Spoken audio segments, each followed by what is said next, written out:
Woo! Hey everybody, what's up? I'm Catherine, aka the High Heeled Gamer. Welcome to another Late Night Nerd Show Wednesday episode. I am pleased to announce that it's a full house tonight. I am okay with this because I have one of the greatest people I have met in my journey. Don't tell the others. Don't. This is between us, okay? And he brought along some extra friends for me to talk to.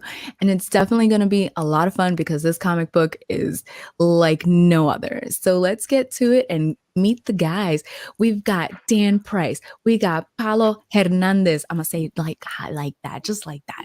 And Nice. Drew Edwards. Hey guys, how you doing? Howdy. How's it How you going? doing, Kat? Good to see you again. Good to see you guys as well. I'm super excited. First off, thank you guys for taking time to speak to little old me. I do appreciate it.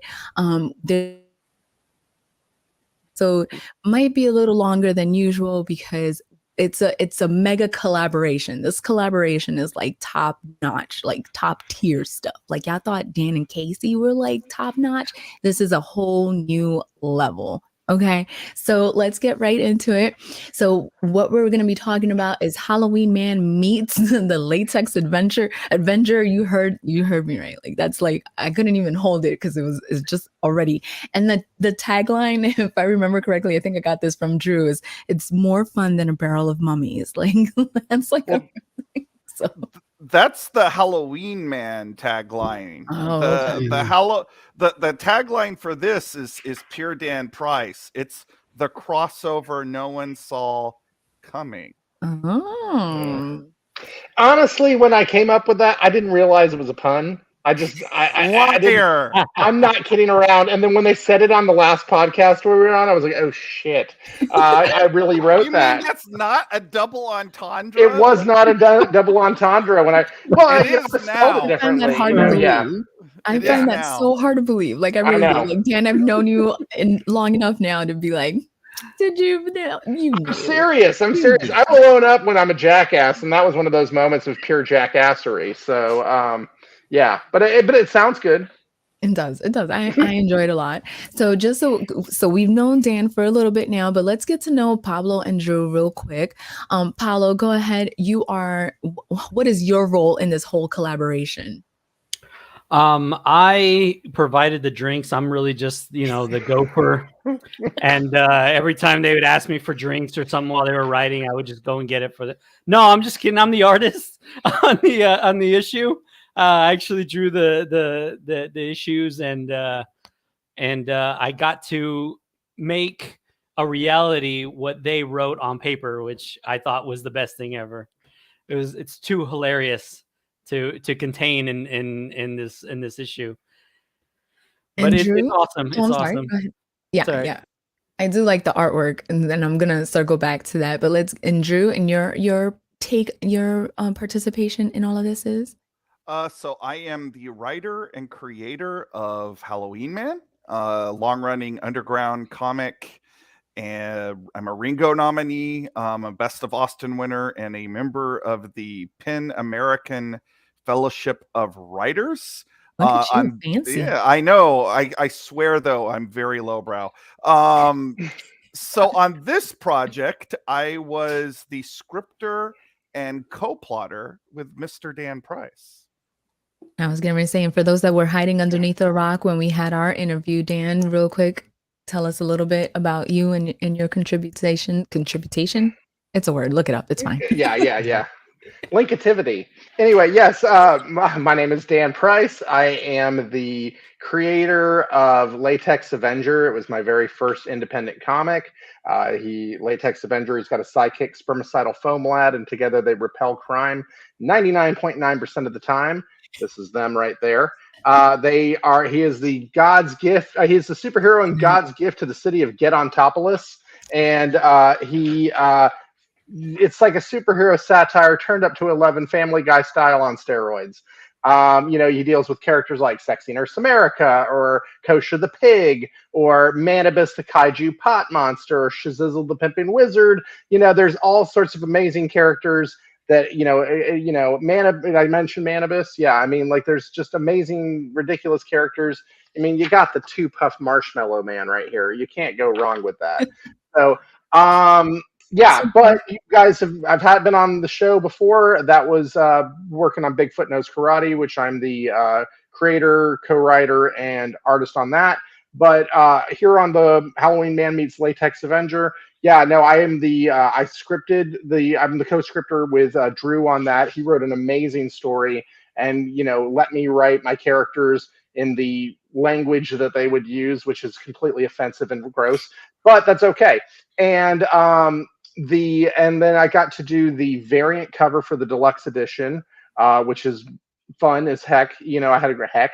It was some good shit, and I also got to color Paulo's cover for the regular edition. So it's been an awesome project and getting to work with my buds.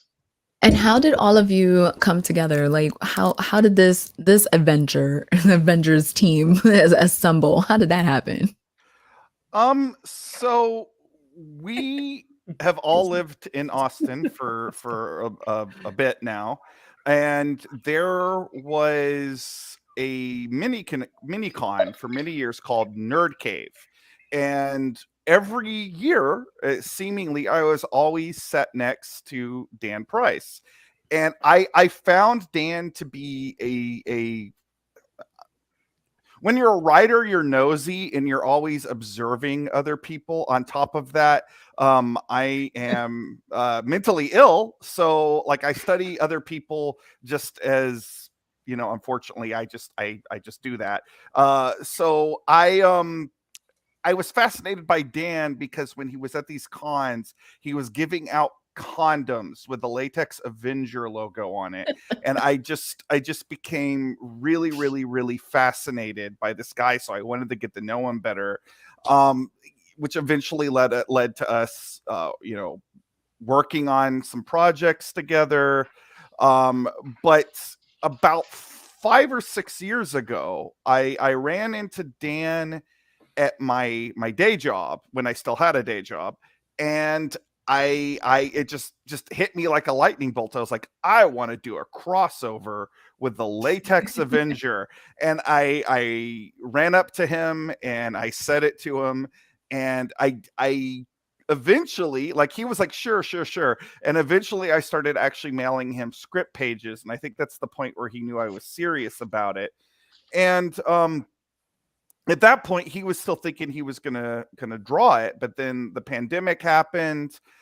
Dan got busy with doing Bigfoot Knows Karate, and I never quite let go of the script. I thought it was so funny, so I would periodically just go back and reread it, and eventually I was like, Dan, we really should dust that thing off and do it. And at that point, he was like, sure, but I don't want to be able to draw it. Like, who do we know to draw it? And we were both like, Paulo can draw it. And that is the short abridged version of how this terrible trio has come together.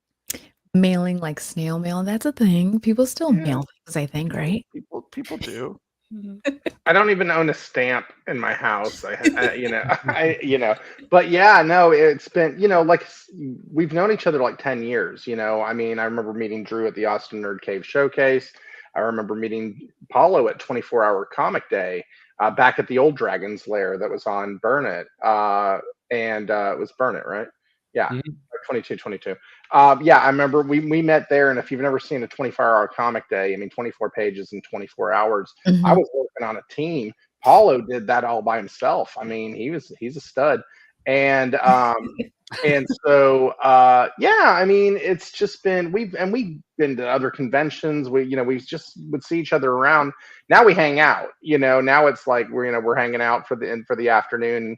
Go to the comic store and all together and go get food afterwards and that kind of thing. So I figured it was emailing. So yeah, it's just been a great experience. And that's kind of like how it all well, in the end, it's kind of like what you and Casey have as well, like the hanging out, the Mhm. talking. When you form these partnerships, when it when it meshes well, when the stars align, it does end up becoming a friendship and a brotherhood in a sense like that. So Paulo, when you joined forces, were you ready for the experience that was Dan and Drew? Well, let me tell you, I I say this, but they'll deny it, or they might throw it right back at me. But I actually admired both of them. I saw them as like higher up people. Like I thought, They oh both man, it would cringe. be Okay, it so would be fantastic if I ever got to that point where I can work with those guys. aw, And so when they asked me to work Drew had asked me to work on some stuff for Halloween Man before, which was the Bat Yes, City the Bat City special, special. which that was super cool to work on. And I also did some other work for him, like character designs and stuff like that, which was really awesome to do stuff. Yeah, those are my pages on there. see, And I that's was yeah, I was super excited to do all that. And so when they came to me, and nice, yeah. when they came to me to tell me about this comic, it was actually I had only done like about 3 or 4 pages of a story, and he actually told me that it was more of a 16 pager. So I was like, Oh, oh wow. man, it's gonna be a big project. But I love that I was working with Dan too, with his character, because I had seen Dan with the Latex Avenger, and I was super excited to work with him with that character as well, because I love that character, because everybody loves like a hero to hate, or the person to hate, and he's like the perfect one. He's like a perfect little punching bag. Oh yeah, he's a real prick. My characters are crazy, but Drew's are crazy. I mean, like he's got a zombie superhero, and I mean, tell him, Drew. I mean, it's just Oh yeah. amazing. Yeah, so Halloween Man, my elevator pitch. Halloween Man is the weird adventures of a zombie superhero and his sexy mad scientist girlfriend. They fight everything from vampire dinosaurs, space dwarves, the invisible man, the Loch Ness monster, etc., etc., etc. It's takes place in a retro futuristic metropolis that also happens to be overrun with monsters.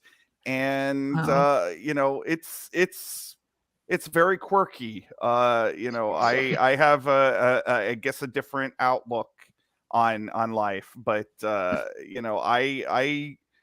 I think that's one of the things that comics do very well. It allows people to do idiosyncratic characters, and I have always enjoyed that about it. Movies, TV, they have to be a little bit slicker, which is why I think when characters often get adapted, they kind of have the rough edges filed Mhm. off. But not so with comics, because we're still a junk medium, thankfully.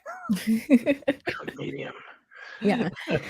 And that's the beauty. I think that is the beauty of comics. You have so many different characters, and yes, every now and again, a character kind of feels repeated. But I, I know I'm gonna get a lot of hate for this, but I think that's why I like indie comics and independent individuals, because their thinking is way outside the box. It hasn't been corrupted by corporate. It has to be this way. You guys are free to, you know, explore those outer banks of it all. How was it to come together and yet still have the freedom to have your character be who it is, to have your artwork be who it is? How important was that for you guys? Um, with this particular project, I think I think the thing was that Dan was really concerned that by bringing Latex Avenger into the Halloween Man universe, he was a little concerned that I was going to get burned in effigy or something, Yep. because like I guess I have a reputation for being a bit of a progressive comic book creator. Thanks for And stopping by. thank Hopefully, you. go to the Kickstarter. The link is going to be in the description, or not the Kickstarter, excuse me, the Indiegogo. The link will be in the description. Get this book. Sorry, go ahead. That's okay. Yeah, so I have a rep for being, I guess, progressive and inclusive, and Dan's character is the epitome of toxic masculinity. But the thing that's very important is that we are not painting Latex Avenger as a role model. He is a jackass, and the Halloween Man characters react to him appropriately, like they're rolling their eyes, they're rubbing their temples. Lucy, Halloween Man's girlfriend, because he keeps hitting on her, she actually starts judo throwing him around because she gets so annoyed with him. So like, we're not saying that this guy, I mean, he thinks he's cool. Latex Avenger thinks he's great. The Halloween Man characters are like, what is up with this jackass with a rubber on his head? Like, why, what, this guy thinks he's a superhero. Okay.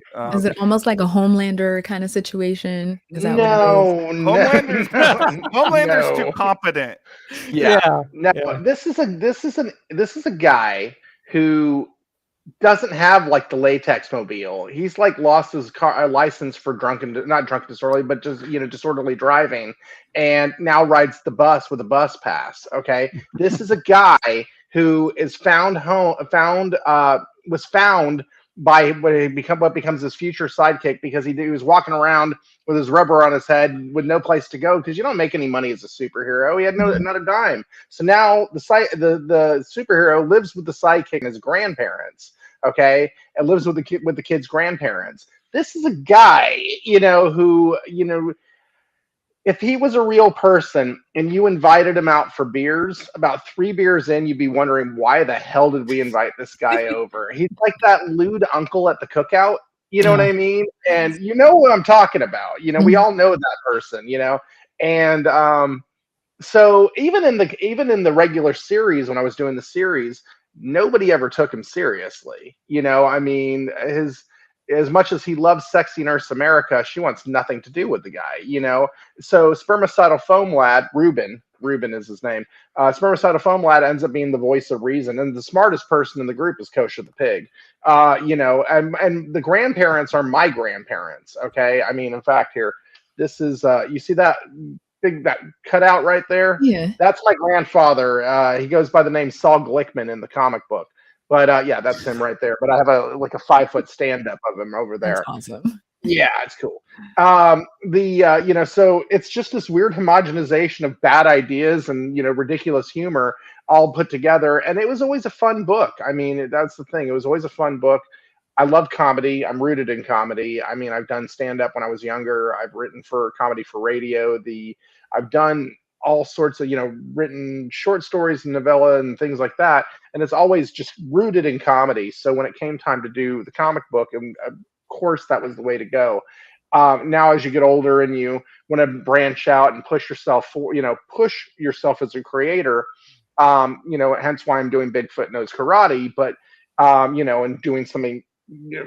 doing something that's large, massive scale compared to the one-shot comics of dick and fart jokes. You know what I mean? But there's something to be said for dick and fart jokes, and it's so cool to be. Laugh at them. So. Oh yeah, no, and it's so cool to be able to revisit this character, because I haven't done a Latex Avenger book in 10 years. Oh, so wow. when Drew offered me the opportunity to do this, I mean, for the ribbed warrior of freedom to write again, I mean, come on, man, this is too good to be true. So, we'll find a whole new audience for bad taste. It'll be good. But I mean, Drew's characters, I mean, Halloween Man, it's legendary. It's been around for 22 years now. Drew's been doing this book. So the fact that So when you were 2, because Drew looks like he's about 22, 24. So. Bless you. Oh, maybe. Look at you. Do I need new glasses? Is that what it is? No. I mean, I'm notoriously baby faced, but I am 43 years old. So you're the same age I am. There you go. It's the best age then. I started doing Halloween Man when I was right out of high school. So not right out of high school. I spent about a year. So I'm going to bum everybody out for a second. I'm going to give you the backstory of Halloween Man. Go for it. So when I was fresh out of high school, I moved from my hometown, which is a place called Possum Kingdom. It's a lake. It's here in Texas. It's very rural, um, middle of nowhere. So I moved to Dallas, and I wanted to make comics. I've always known I wanted to make comics, and I fell in with a group that I met at my local comic book shop, uh, called Maximum Comics and Games, which was founded by this guy, Malcolm Harris. And he was putting out a superhero role playing game, but he wanted to do comics to tie into that. And because I am a horror movie guy, he was like, you should come up with a supernatural character. So I came up with Halloween Man for that. But about a year into developing it, I unfortunately was in an accident that also killed my twin sibling, who was also in fact trans, and just in they had just come out to my parents, they had just started the transition, and of course this was the late 90s, so it was not really even a discussed Mhm. thing at that point. It was a lot different than things are now even, but Yeah. so it was this really horrible, tragic thing that not only my best friend since birth was gone, but this person was cut down while they were just starting to figure out who they were. And so there was that tremendous sense of survivor's guilt. And I always say, if it wasn't for Halloween Man, I wouldn't have made it, because it was the thing that gave me focus. It was the thing that you know caused me to get out of bed. And on top of that, like the way I channeled that into the Halloween Man character, like I knew what it was, what it felt like to be a monster all of a sudden. Like I felt so guilty.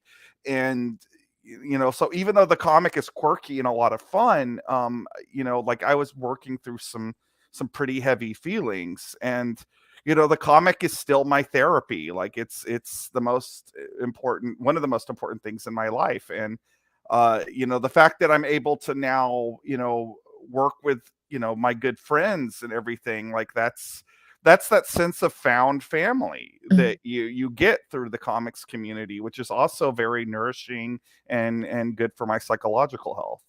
Yeah, and as fucked up as what you went through, you know what I mean? A lot of people have had that same kind of click where they've gone through some shit and comics has either help them pull through or get halfway there. I don't know if you've ever heard of the comic Something Terrible Has Happened.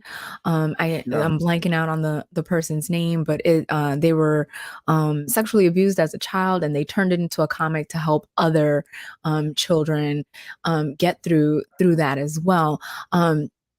Is there any type of correlation to your sibling and any of the characters that you have created in Halloween Man? Yes, actually. So my twins birth name was Ben.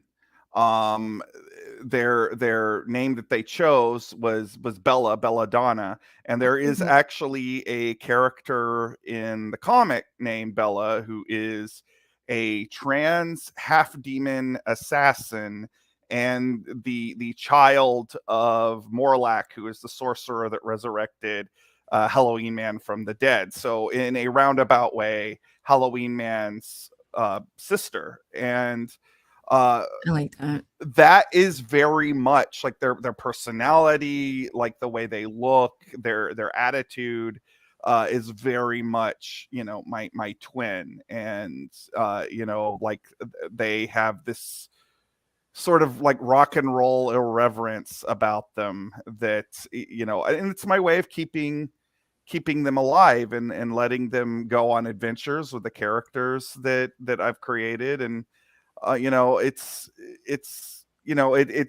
something that's important to me. And it's a lot of people have really latched on to that character because of yeah, right there. Oh, Whoop. Oh, jeez. Uh, let's try to Dang get. it. Oops, wrong person. Sorry, my bad. ah! There we go. Oh, love it. Bite me, fanboy. Mhm. That's dope. Yeah, like that. and because there are so few trans characters in comics, like there's been a lot of people that have latched on to that character because of that, and that's been great. And it also helps me, I guess, find some kind of, you never find meaning in a death like that. Mhm. It always feels very chaotic, but it does give me a degree of, as much as I can find peace with it, that does help me. And so I'm glad people see themselves in the character.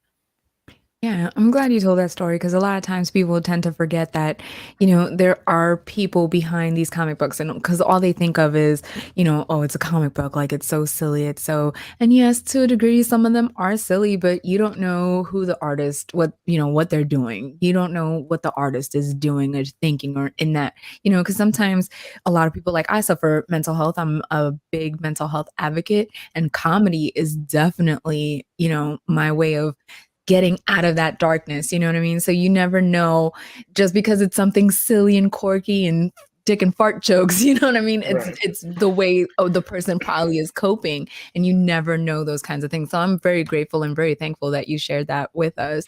Thank you. Paulo, so how did you feel knowing that these characters are established and then they're asking you to come in to draw and be the artist on all of this?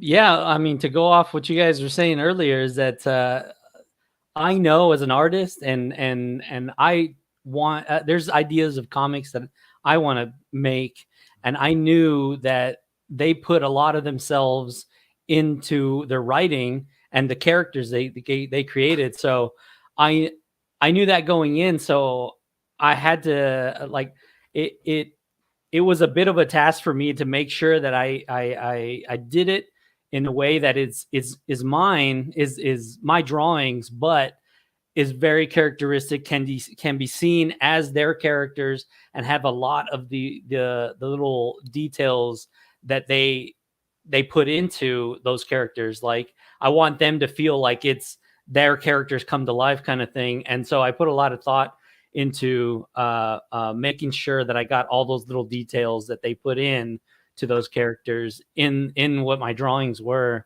And yeah, it started with me doing like a rough draft of the characters, showing them, see what what clicks and what doesn't, and from there I would maneuver it to be more like, I guess, to fit better to what their vision for the characters are. So But yeah, it you was fun. Yeah, you had been fans of theirs. Was it something that they had to convince you to join, or were you like, heck yeah, I'm totally game for this?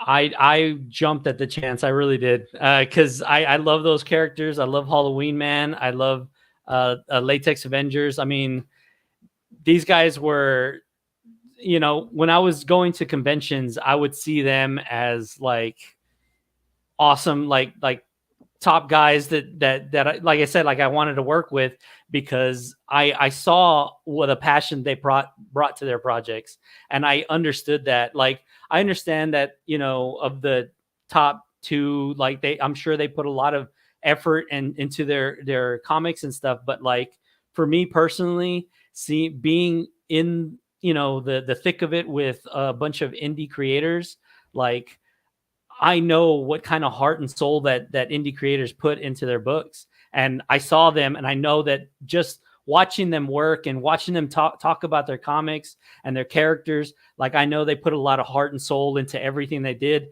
and that's what drew me to them, and that's why I saw them as like, wow, I really would love to work with them. So yeah, as soon as they brought it to my attention, like we were thinking about you drawing the comic, I was like, heck yeah, like, yes, I would definitely do that.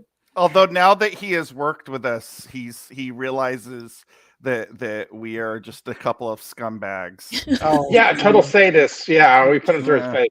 Yeah. I find that hard to believe. Like I don't know you that long, Drew, but I know Dan, and I'm like, Dan's a sweetheart. Y'all can't say Oh, anything to me about I was a anything dick like a couple of him. days ago in our Facebook group. So, I mean, no, I I don't know. refuse I to thought I believe was. it. No, I refuse to believe it. Not you, Dan. I I'll tell am you I what. am I am a monster akin to Al Capone and Billy the Kid.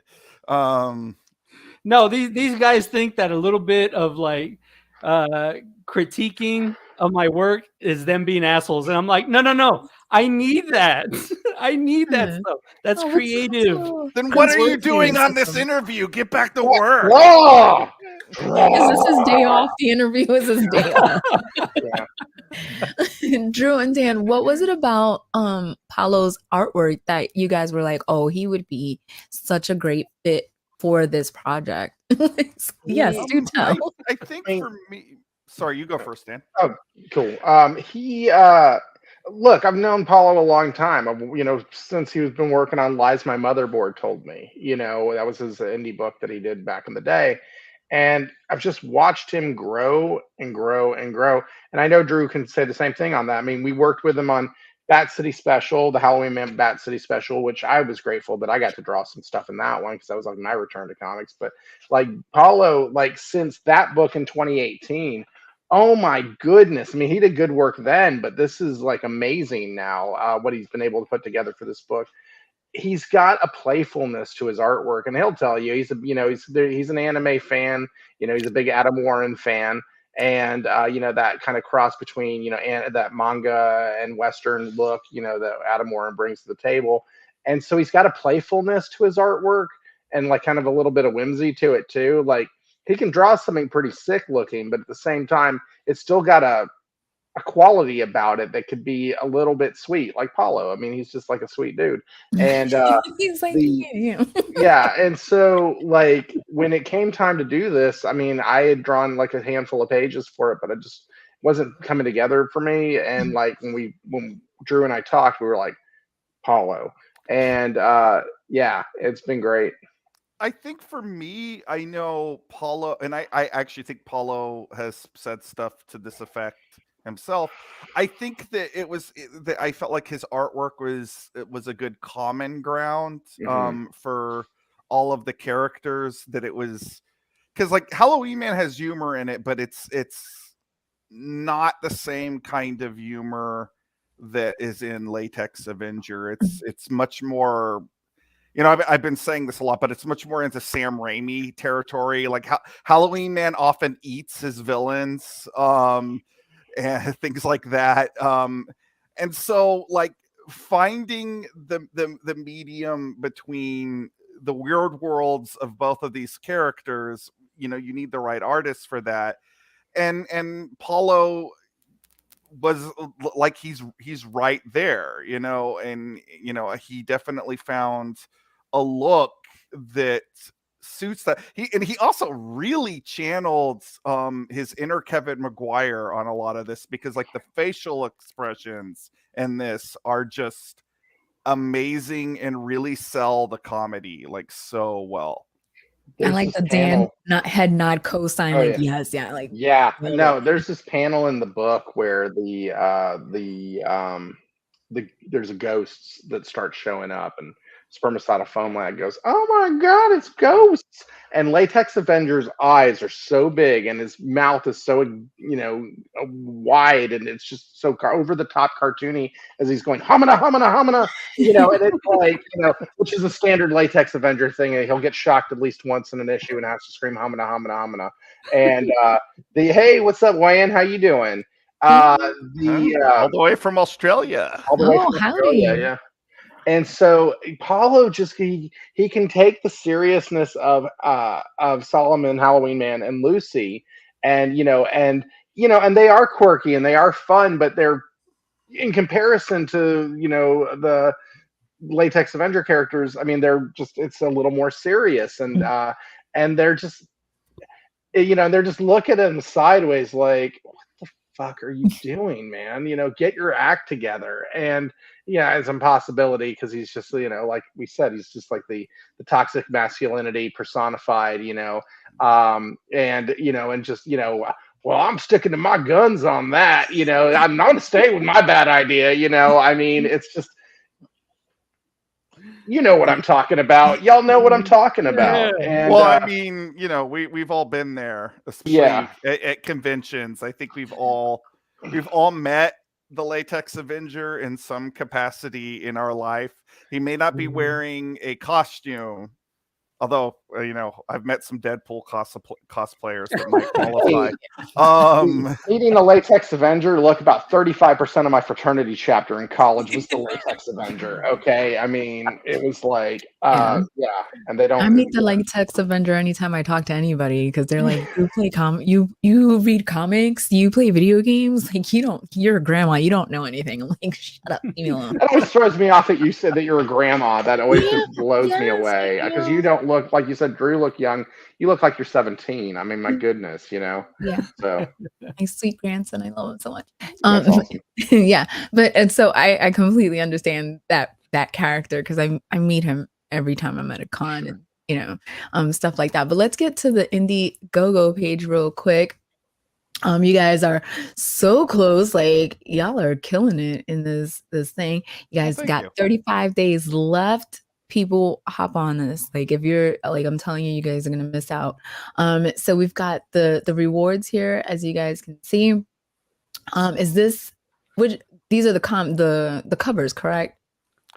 There are 3 covers actually so far. We're actually running a fan art contest that is going to be a 4th cover, but there is, as of right now, there's Paulo's cover, there's Dan's cover, there's another guy, Jeremy the artist, who is a really awesome local comic book artist as well as a good friend. He did a cover.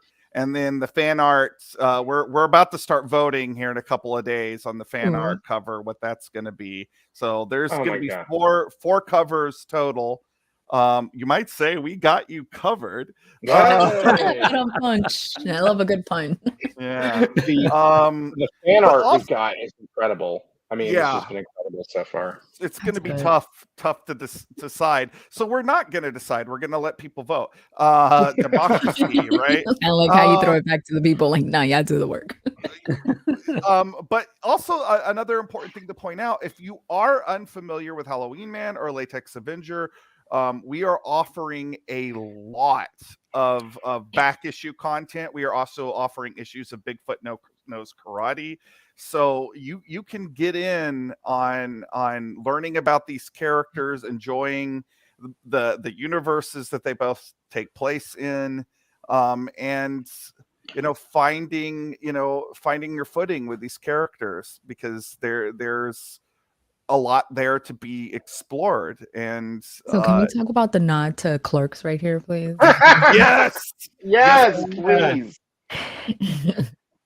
Like, I love that. Do we have a way to pull up the artwork, Paulo, on your iPad or something? Yeah, I'm gonna pull it up here. I was like, oh, wait a second, like these are my people. Like I'm and then you guys are also running like a discount. How long is this discount sale gonna? The discounts on the things are throughout the entire for like the back issues up for the entire things. There it is. There it is. Put it up on Paulo real quick. Just because they save you doesn't mean they like you. Just because. Oh my god, I love that. I need that in my life. Like that has to be a thing I have. Like 100%. You got to get the campaign, because we got mini prints of that going to be available in the campaign. So. I will. So we launched. I back anything you tell me to back. Like, thanks, Kat. You're the best. Yeah, I love her. She's wonderful. We launched the exact same day as the Clerks 3 trailer came out. Yeah. And awesome. we're all Kevin Smith fans. I don't think that there's too many people of our generation that aren't. So we wanted to pay it forward and say, hey, dude, you helped inspire us to create independent works of art. And Paulo, I met Kevin Smith at MegaCon in May. I may or may not be having him on my show. Ooh, I know. that's a get right there. But is there any chance we have a video up at the top? Is there any chance we could play the video? That would be amazing. Let's see if we can get complete full screen. Let's see. There we go.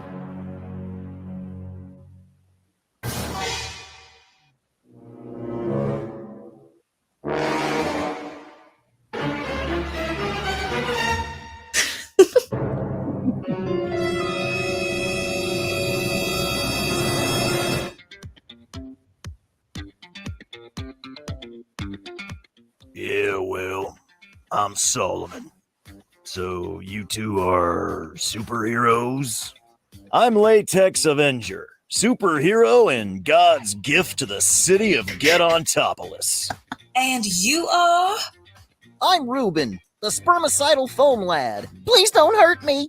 So, what are you two doing in a dump like this? Playing hipster or homeless? There have been numerous sightings of ghosts here. Last week, one of the baristas was attacked by something they said wasn't human. We should do something. Like what? Cross the streams? Next, you'll be suggesting a devil's trio. Let Beauty and the Beast handle it. Just get your yellow spandex underoos moving before I move them for you.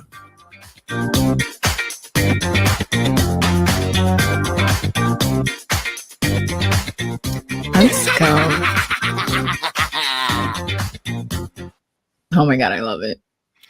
A lot of people seemed to be so this is like the first time these characters have had actually proper voices, and the thing that has been really amusing to me is, even though it is well established that my comic takes place in Texas, a lot of people seem to be baffled by the characters having southern drawls, and I was like, no, that's how I picture them in my head. They all sound like they're from Texas. And the music though, like I'm digging the 70s like Shaft, Foxy Brown type of like. Yeah, I was totally. I don't know if you guys saw me. I was totally grooving into it. So for me, like, music plays a huge part in comics because I listen to it when I'm drawing and doing all that. So like I have a Bigfoot Knows Karate playlist, but for Latex Avenger, it's funk, the whole funk and nothing but the funk. I mean, for me, that's just where I'm at, because it's like, I don't care if it's Parliament or Sly and the Family Stone or whatever, because like, I mean, that's the kind of just that galactic, whatever, that kind of vibe. It's just that I've always just kind of had that in my head for Latex Avenger. And so when I played the music, when I showed the video to Drew, he did not bat an eye at it. And thank you, Drew. I mean, like, it seemed appropriate somehow. And you asked me what I thought for music, and my head went in completely different directions. I was like, yeah, use the music from Dawn of the Dead. Yeah, we just don't have the rights to that. So well, it's public domain. But, is it really? Yeah. Oh, I didn't know that. We'll do that for the sequel. But oh, was that an exclusive right here at the Late Night Nerd Show? Was that? I love an exclusive. I know you love an exclusive. Now you have an extra reason to back the campaign. I'm also a music nerd. Like I make playlists. I used to make mix CDs for my creative team. I think it's weird that you're really showing your age. Mix CDs like that. I'm a codger. But I've never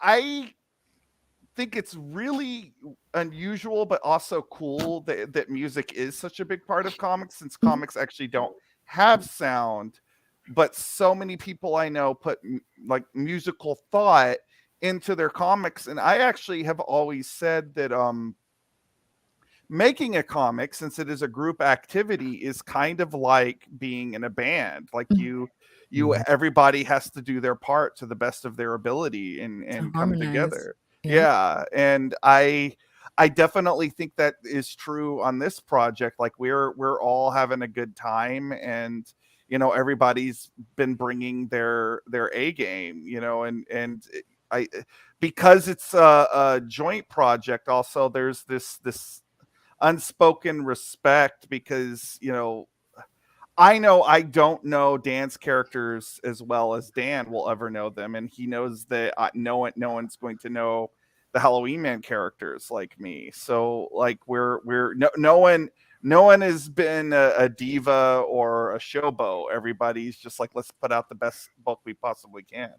And Dan and I and Casey have talked about how important it is to have that kind of mesh togetherness, because if y'all don't get along and y'all still trying to put out this product, we're gonna see it. Like, you know what I mean? The people that read the comic and look at it, we're gonna see it. It's either gonna be in the writing, it's gonna be terrible writing, it's gonna be sloppy. We're gonna see it in the artwork. The artwork doesn't make sense to what is being written, And that's why I had asked earlier about like how important was it that you guys, that it grows into a friendship and a brotherhood, because y'all might not see it, but we will. You know what I mean? Like, and y'all have seen that in movies when, you know, X, Y, and Z actor does not get along with ABC actor and the chemistry ain't there, or something isn't right. You know what I mean? And then that's the important thing.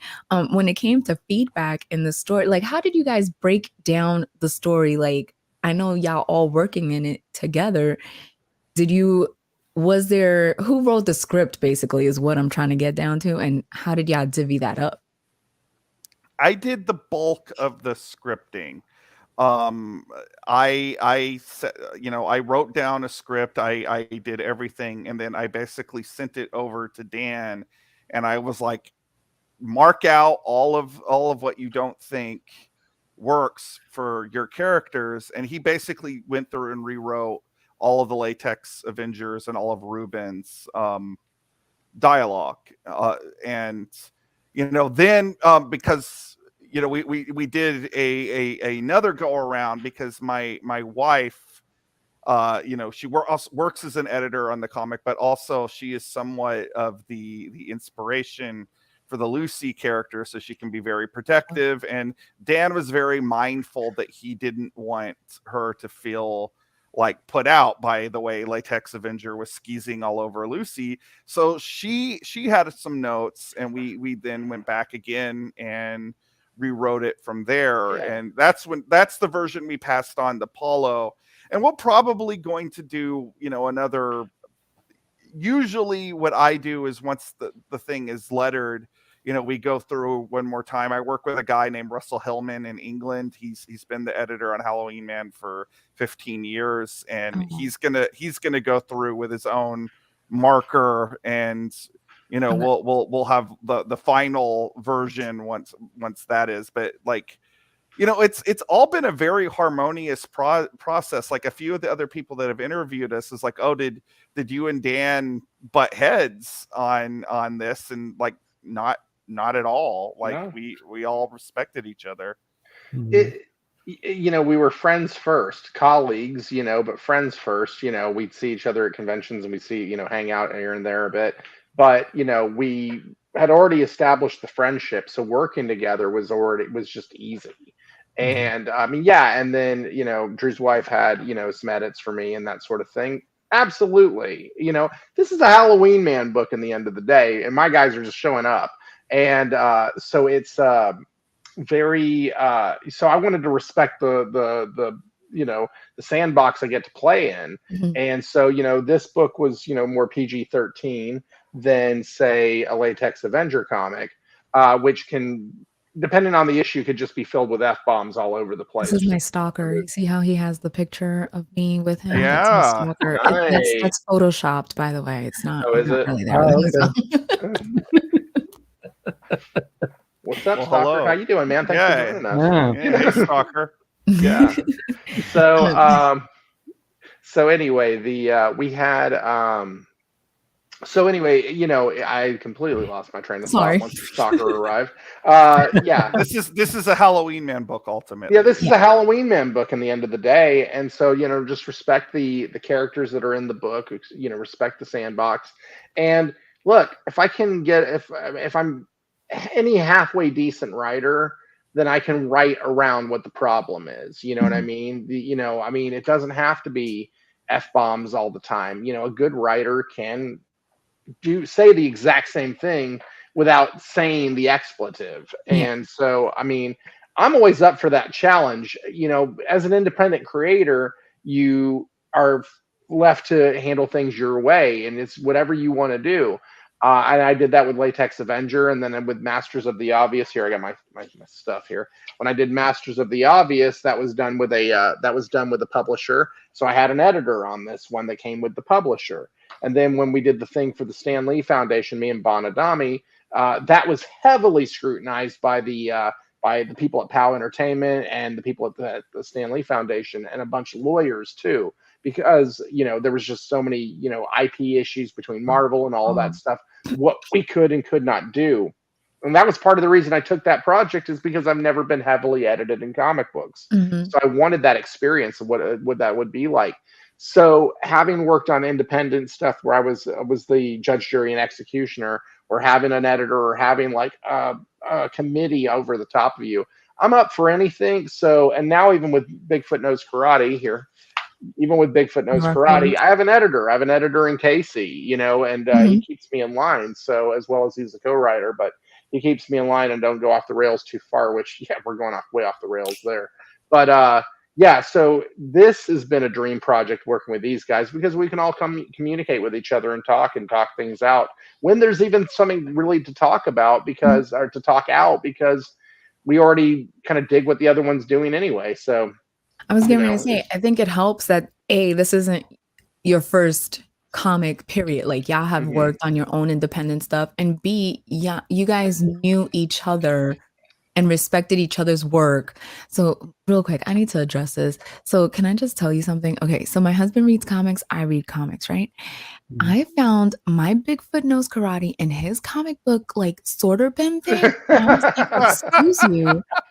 Oh, so Zach is the husband. Yeah. Hey, man, nice to meet you, dude. Seriously, No, heard not good nice things to about meet you. him because the comic was in his bin, and I'm like, what is it doing here? And he was like, well, I thought we shared stuff. I was like, I backed this project. I love this thing. Put it in my bin. Thank you very much. So I just had it. So that's why he was like, it's awesome because he wants his own, and I'm just like, no. Y'all come to Baltimore. He can get his own. He can order it on our Indiegogo. No, because I'm going to I'm already backing an Indiegogo, so I can be like, see, now I got 2 more things that you don't have. Well, listen, if y'all can make it to Baltimore in October, okay, Drew and I will be there at Baltimore. So, and I know that's not as far away. It's not too far from DC. Well, it depends what date, because I have New York Comic Con and my sister's wedding. So okay, October 28th through the 30th. 28th. Oh yeah, we'll be back by then. All right. Good. Ooh, yeah, come and hang out with us. We'll go get dinner. I have to sneak to read her books. This is true because I'm very protective of my books, especially like if it's somebody like I backed. I'm like, you had your opportunity. You saw the show. I sent the link out. You could have backed it on your own. Like, do not come for my stuff. So. It's like the movie Airplane. They bought the tickets. They knew what they were getting into. I say, let them crash. Anyway, exactly. Yeah. No, but anyway, back to what I was saying. It helps that you guys were fans of each other, appreciated each other's work, and you guys came together and still respected each other's characters and storyline as far as like how the characters talk. Like Drew had mentioned, Latex Avenger has a different way of talking than Halloween Man, and all of that helps in the long run with the camaraderie and the coming together of it all, and then you have Paulo who it claims to have been a fan of you guys from before, but you said, Paulo, that you were going to the conventions. Did you have booths, or were you just like a con goer? No, I actually had booths. I was trying to sell my art as well, but back then I was just starting out and kind of get my feet wet. And so I learned a lot. But what's funny is that going back to that idea of how well we meshed together, like even when I was drawing the comic, I had an issue with the paneling where I needed an extra panel to like cut from something that was happening before to something else. So I had to add a panel which needed some more dialogue from another person. And so I just told Drew, and he's like, yeah, that's no problem. And I was like, all right, cool. I like giving artists a lot of, some writers are very precious about their scripts. If I didn't like working with artists, I would be a novelist and not a comic book writer.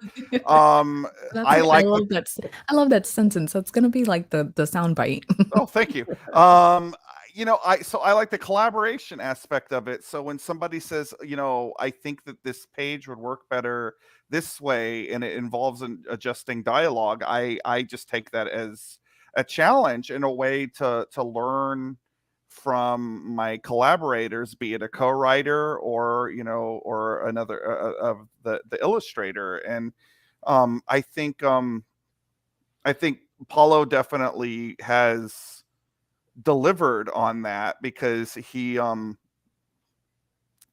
helped me see the joint cross section of this universe where all these characters exist. Like actually, like the last interview like that we did, somebody asked if I considered this comic canon. I don't know how Dan feels about it, but to me, everything that happens in Halloween Man, including the crossovers, are canon, and I certainly can't think that Paulo's beautiful artwork is just an imaginary story. Yeah, no. Aw.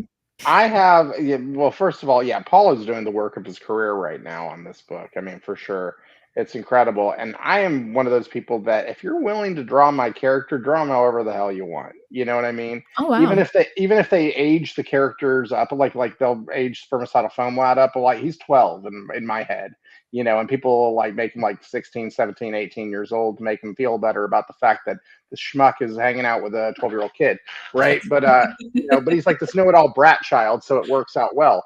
And so I don't care. I am just so happy that people like when people do fan art or they agree to work on a comic with me or whatever. I'm just so happy that somebody's willing to dive in and hang out and do stuff. Everybody's got lives, I mean, Mhm. and there's so many other characters that when people like do fan art or draw this in your style or whatever you want to call it, there's so many characters, I mean, that you can choose to draw. I mean, God, there's Deadpool, for crying out loud. There's Harley Quinn, Venom. If you can separate yourself away from that long enough to draw a Latex Avenger, a Halloween Man, a Bigfoot Knows Karate, whatever. I mean, that just means so much. So I think that's why we'll like the Draw This in Your Style contest that we're running for the cover. I've just been blown away. I mean, some of these artists have drawn Latex Avenger. Like in the comic, he's like, a couple of heads taller than Halloween Man, or at least a head taller than Halloween Man. And in the fan art, they're all drawing him like Robin, compared to Batman, And I don't care. I mean, I don't care because they did it and they took the time out of their busy lives Their to draw imagination's version, yeah. I never think of Halloween Man being particularly tall. Right. You But got him as like 5'10" or 5'7" and 5'7", yeah. like the same. I think of him more of a Wolverine or Rorschach type character. He's a small, dangerous man. And more stocky. Less of like the Jack Skellington. Very tall.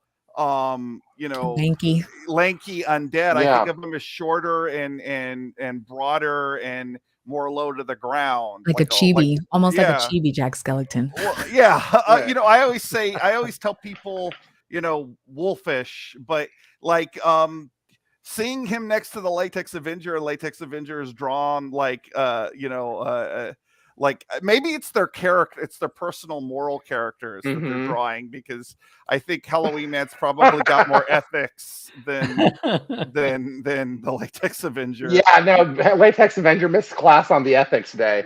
No, because Latex Avenger is about 6'2", 6'3", and you're probably about 300 pounds of beef. You know what I mean? It's just like, but and you got to be looking awesome and strapped if you're like wear a costume made of like latex. I mean, I have a question about Sure. Latex Avenger. Sure. He seems really lazy, but he's in really good shape. How does that work? All right. Well, I mean, if we want to go into the entire origin of Latex Avenger, this is not canon anymore because I'm going to rewrite this at some point. But originally, in Latex Avenger Quickie #1, which was a short story comic. He met this girl in high school. She was kind of, active, and took him out to a place to go, in the back of the car, right? Well, where she took him was actually a nuclear testing facility. And so while they're, yeah, it's good genes, right? while they're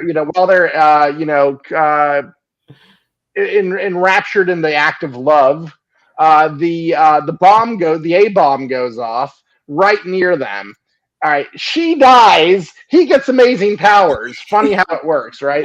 But his powers really are. He's got a bit of strength. That's about it. There's not much to him. His hobbies are like watching, like Jerry Springer and eating Cheetos. You know what I mean? Like this is not a motivated individual. In fact, they had to Spertisada Foam Lad had to pull him out of the house and make him go to superhero speed dating because like he was just whining about he hadn't gotten together with anyone since that cashier at the Arby's. It was a whole thing. So now they're so he takes him to ludicrous speed dating, and they not a good guy. But it's but neither is Tony Soprano. We watched 6 seasons of that. So I mean, it's funny how it works. Yeah. I So just go ahead. I just watched a whole YouTube video about this kind of thing, and it was called "Why Do We Love Scumbags?" Yeah. And I thought about Latex Avenger the whole time. Paulo, so do you have any advice for somebody that can't draw backgrounds? Is there a way to there's obviously a way. I mean, we've yeah, like a million comics, but do they have to have like backgrounds in order to do the fan art for you guys? You don't. You know what you need to do? You need to outsource the backgrounds to like another artist that might need the work, and then you pay them to do the backgrounds for it. That'll work. Sense. I didn't even think about that. Like getting somebody else. Did he use her as a shield during the A-bomb? I'm not even going to touch on that. That's no. Was he a scumbag before the A-bomb or after? Was that like? Well, was that part of the superpowers? That was before. He was before too, because there's some flashback scenes in issue 2 that it was a spin the bottle game. It was a whole thing, and he was, it was like a high school situation. Long story. I'm not even getting into that one, but long story. Prime background sucks, so that's hilarious. I mean, look back. Can I say something on the backgrounds thing real quick? Yeah. If you're doing a piece of fan art or doing a sketch of just doing a one-off piece, you can get away with not. Hello, my dog just came over to say hello to me. Oh, the puppers. You can get away with not doing that and don't feel bad about it. Seriously, if you're drawing sequential artwork, put 1 or 2 backgrounds per page, please, at least. That's like a thing, just because you want to be able to, set the environment and that sort of thing. And if you don't use a background, cool, you can vary up the colors and things like that just to keep things popping. But have fun with your fan art. Enjoy yourself. Do it because you love it. If you are drawing I shouldn't be telling people because now people know how to fool me. If you're drawing a Halloween Man book, if you draw a really sexy Lucy, I will probably not notice the lack of background. Pro tip for my freelancers, right there. What's funny? What's funny is that I once read somewhere, I forgot where it was, but that good rule of thumb is to have your characters their full bodies in the panels with the backgrounds in at least at least one full room shot each page. Mm-hmm. And so that way you can establish yourself where you are in every page. Mm-hmm. And I thought that was really cool. So I tried to do that with this comic. So just make sure every page at least has one full body picture of all their characters. I didn't want to life field it and like hide their smoke and not do anything with their hands behind their back. Well, you drew feet, so you're already ahead of life. Yep. Yeah. When in doubt, kids, bag on Rob Liefeld. Here we go. I mean, I'm serious. I actually want to meet him. I think he's going to be in Baltimore. I want to get the Captain America comics that he did, and I want him to sign it. I don't know why, but like he said, I don't know why. I'll tell you a story offline about him sometime, Drew. Ooh. So, yeah, I've had a couple of run-ins with the legend himself. He occasionally actually comments on my social media, so he seems nice enough to me. Thanks, Drew. I think I know what you're referring to now. Last time I drew a background, I ended up drawing a whole scene. Yes, that was my fault. But it's Paulo, you're not the only one. He's like hiding in a corner, just like making you work. It's one of your best pieces, so look at that. You're welcome.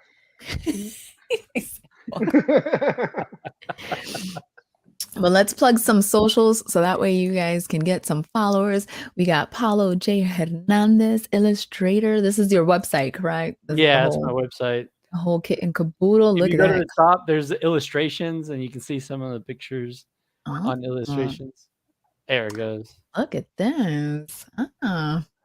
Dan already knows how I feel about the human body. Like I'm a fan of the human body. She likes So, bodies, people. I do like bodies, body. But this is amazing. This is really. Oh, so this is like Thank you. the hand drawn stuff. Oh, it's Yeah. a traditional hand drawn and then digital. Oh, I like that you broke it up so people. Yeah. That weird looking monster that's a head on dog Yeah. legs. Yeah, That's right from there. a Halloween Man book. Yeah. The one with the upside down head. This one looks familiar. Yeah. Hey, I know that cat. Yeah. That's dope. That's I hear he knows karate. Yeah. He does.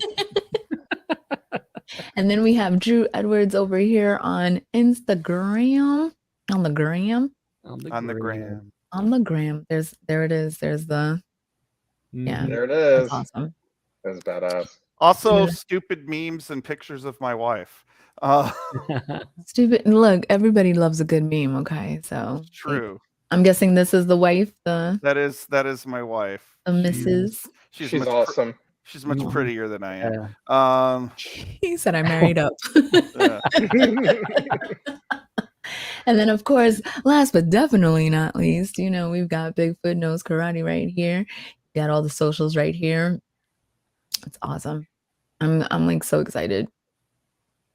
I'm a fan in case you guys don't know. What? Darling. I said I'm a fan in case you guys don't know. I like Dan too, but I try not to tell him too much because I don't want him thinking he's too good to hang out with me. I like Drew. I tell him all the time, and then he never says anything kind to me. Now I know why. So you don't stop hanging out with him. Why does Drew like me? That's what it is. So. That's awesome. Oh my God. But unfortunately, we have come to the end of the show. Any last comments, statements, other than go back the Indiegogo? Because yeah. Well, we got some great. We have some great stuff on the Indiegogo. We got regular edition with a regular edition with the variant, deluxe edition with a deluxe edition with the variant. We will be doing a director's commentary as well for this, Cat. I'm sure you know what those are all about, right? Yeah. So Kat was kind enough to be our host on the Bigfoot Knows Karate director's commentary, so she knows what I'm talking about. Yeah. And we got the deluxe editions. We've got some cool stuff. We're gonna have some of the fan art entries in there. We're also gonna have what else? We're gonna have those are pages that I drew for the original version of this book. We're gonna have those in the deluxe edition as well. There's gonna be some other little stories and stuff. So a lot of cool stuff in those books. But the regular edition, if you're not want to spend the deluxe edition money, the regular edition is going to be badass because it's going to have some sketches in there, fan artwork, and things like that, as well as Paula's amazing artwork in the story. So that's going to be great. Like Drew said, we've also got Halloween Man back issues. We got Latex Avenger back issues. We've got Bigfoot Knows Karate back issues. So please check out the campaign. We really worked hard on this, and we can't wait to put it in your hands. Definitely. I just wanted to show you. You wanted an exclusive. This is one of the prints that we're gonna have. I love exclusives. This is I'm still working on coloring it. Oh yes. Yeah. That's gonna be one of awesome, dude. Yeah. Oh my God. Oh, dude, you've leveled up your coloring hard, son. Look at that. I like the way that it lights up like the back, like it looks like it's lit. Yeah. Yeah. I'm here. Lit for in it. every sense of the word. What? Oh, Yeah, look at you. Yes. Play on words. I love it. I'm here for it. Almost like I'm an award-winning writer. Right?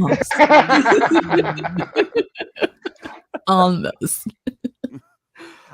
So yeah, aside from the stuff that these fellas have already mentioned, hope to meet you as well.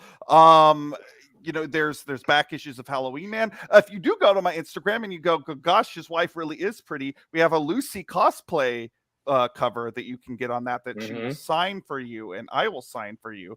There's all kinds of cool stuff on there that you can enjoy. Cat brags about you guys. Only about the ones that I like. I don't just brag met. it's only about. I usually Um, complain about the ones that I don't like. Can you believe I had a freaking interview? I'm just kidding. Also, yeah, if you think I'm a smug jerk, you can go on Twitter at Halloween Man Calm, all one word, all lowercase, and tell me that. Or if you think I'm okay, that's fine. I'll That's do fine that too. too. But Yeah. Twitter's Yeah. most of the hate stuff. So It's an angry social media. It's an angry social media.